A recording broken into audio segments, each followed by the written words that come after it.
graphic we just debuted. Absolutely incredible work, Billy. All right, good morning, everybody. Welcome back to GoJo and Golic. It is time for some sounds around the NFL. I'm just so blown away by that graphic. Mic'd Up Monday, that's right. Let's get into it. It is presented by Wrangler. So let's start with the Steelers defeating the Bengals. Nobody could stop talking about how no Matt Canada equals Steelers gaining over 400 yards, a threshold they hadn't seen in 58 regular season games. Also outgained an opponent 424 yards to the Bengals 222 for the first time all season. Now, despite this W, Mike Tomlin wasn't exactly ready to say we did it. I'm not trying to paint with a broad brush and act like Eureka. You know, we did what we needed to do to win today, and we'll keep pushing. Guys, everybody is like, the Steelers gained over 400 yards. This is crazy. Look at their offense go. They still only put up 16 points. It is, but it's baby steps, and I'm sorry, it is impossible to avoid the addition by subtraction that we've seen in the NFL the last couple of weeks, Dad, between Josh McDaniels getting fired and the Las Vegas Raiders all of a sudden looking like a real football team that's making use of all the talent on their offense. And then now with Matt Canada, who had been so maligned for so long, and there had been so much focus on that.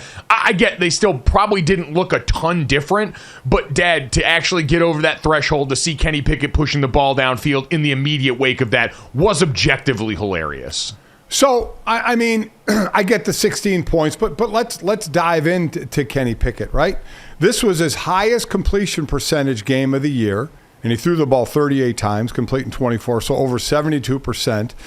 And no touchdowns, no interceptions. And so there might be people that say, well, he probably just threw the ball sideways a lot. This was his second highest average throw, it was 8.4 of the year. One game it was over 9 or right at 9. So the ball was still going down the field, again, just about as much as it's been this season, and he had his highest completion percentage. And really, it was the tight ends. He was 12 of 14 to tight ends. So and I've always said tight ends can be your best friend. You know what? So why not use them? And they were big yesterday for the Steelers, and that was a big part of that offense. So while, they only put up 16 points, you could see the little improvement. Ball still going downfield a bit. Better completion percentage. So there is, I think, something to that. It didn't translate into a lot of points, but as we say, baby steps. I would agree. Yeah, I think he had a different voice in his ear. Eddie Faulkner, the running backs coach, took over the day-to-day stuff during the week. Mike Sullivan called the plays, and he said, it's a difference in your ear, it's a different cadence, all that stuff. So I don't discount the effect that had. Dad, they should be excited. This was a baby step. I think this had a lot more to do with the fact that you had the Jake Browning Bengals on the other side that completely put that defense into a different place than they had been all year long. Look at the Jets. For even the best defenses that get thrown out of whack by bad complementary football, it can undermine so much of what you do when the other teams just got so many cracks at this thing in the way that the Steelers did. So I think it helped a lot to be meeting the Bengals team at this particular juncture of their season, where now there's no more Joe Burrow out there. And this isn't one of those teams where you can easily plug in a backup. No slight to Jake Browning, but that team is built to exist with Joe Burrow operating at the helm and elevating the parts around it, and really nobody else. So I think this win a lot more about the Bengals and where they're at than the Steelers, who I think we're still going to find out more about even in the post-Matt Canada era with that offense. Let's stay in the AFC North, Jesse. The Broncos go ahead and ride all over another really good defense in the NFL. Yes, they ended the Browns' 3-game winning streak, taking that one 29-12. Denver still streaking 5 straight wins, all versus teams that are over 500. And after the game, Russell Wilson, he's feeling that W vibe. Yeah, I think, first of all, we're resilient. I think the best part about us is we've been resilient for all these games. We've played some really great teams, there's some, top echelon teams, obviously in the AFC. There's always adversity. And how you handle the adversity really shows who you are and who you can be as a team and as a player. And I think, we've handled the adversity. And senior, the coach got himself. I know you love this one. This game was a scoregami. Oh, God. It's your favorite. Oh, that's right. Yeah. It's a scoregami, guys. I texted my dad, and I thought he wanted to die as soon as I sent it to him there. It's become the thing that I will just plague him with for the rest of his life. So happy scoregami to Dad and all the others who celebrate here. One of the unique scores that we hadn't had in NFL history. Crossed off the list thanks to Russell Wilson and this Denver Broncos team, Dad, that I don't look. The defense is obviously the story because I saw Bill Barnwell tweet they gave up 70 points, and now in the midst of this 5-game winning streak, they've given up 80 during this entire stretch. So it's been a complete turnaround on that side. But I looked up the other day. Russell Wilson's 5th in the NFL in passer rating right now. Yes. Like, he looks comfortable. This offense is so sure of who it is now. It starts up front. Javonte Williams and this offensive line are no doubt the engine that make it go. But Dad, Cortland Sutton during this stretch has been a great stretch the field threat for them. Didn't have a reception of over 30 yards in the first 6 games, and now has at least 1 in 4 of the last 5 games during this win streak. So between that, how comfortable Russell Wilson looks, buying time and extending plays in the pocket, this Broncos team does seem to have a lot of momentum building towards next season, if not the end of this season. Yeah, listen, 20 touchdowns, 4 interceptions. He's not turning the ball over. And, you know, we're going to look at the offense because we always look at the relationship of Sean Payton and Russell Wilson and how this was going to work. And it's certainly, I heard him in an interview talking about the progression of this team and how it's gone. Let's look at the defense, right? And is it sustainable what they're doing? They have a 5-game winning streak going on. Same with the Eagles, 5-game winning streak. In the last 4 games, they have 15 takeaways.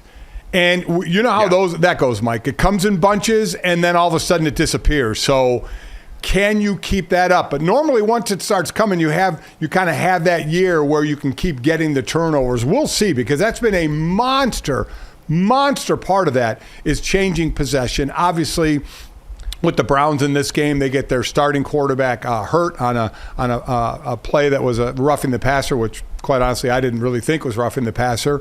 Yet he took a hard shot in this one. So give that. And Myles Garrett. Now, we kept talking about this Cleveland Brown defense keeping you in games.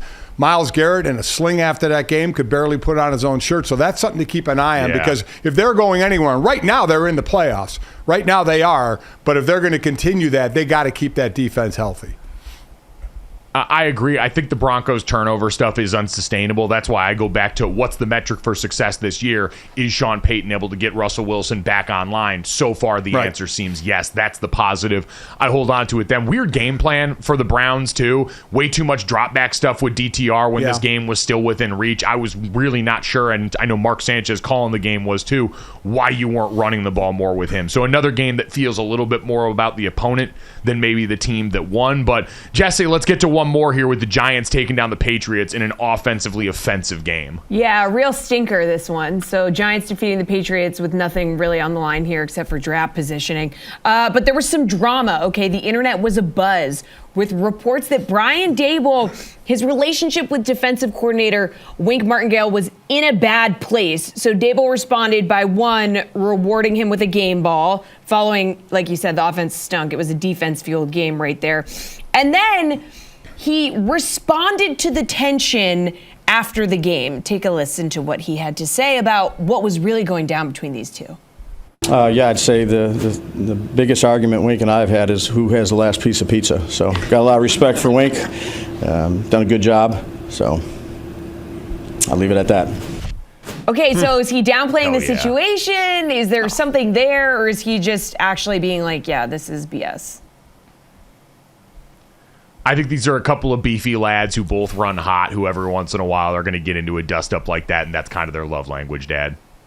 Yeah, I completely agree. I mean, was there a dust-up? There may have been, but pick a team, any team, and there's going to be a dust-up during the year. But when your defense only gives up 7 points, you're happy with your defensive coordinator like they are in this game. And this game, unfortunately, or I should say fortunately, I felt bad for the kicker for New England missing that, but this was a horrific game that we almost got extra time in. It almost went to overtime. Yeah, no. That would have been horrific for everybody. Honestly, we all need to Venmo that kicker for saving us from any more time spent watching that game possible. Shout out to Tommy DeVito, though. Goes out there and notches the dub. Woo! Chicken cutlets back at the DeVito crib for everybody after that game. Let's go.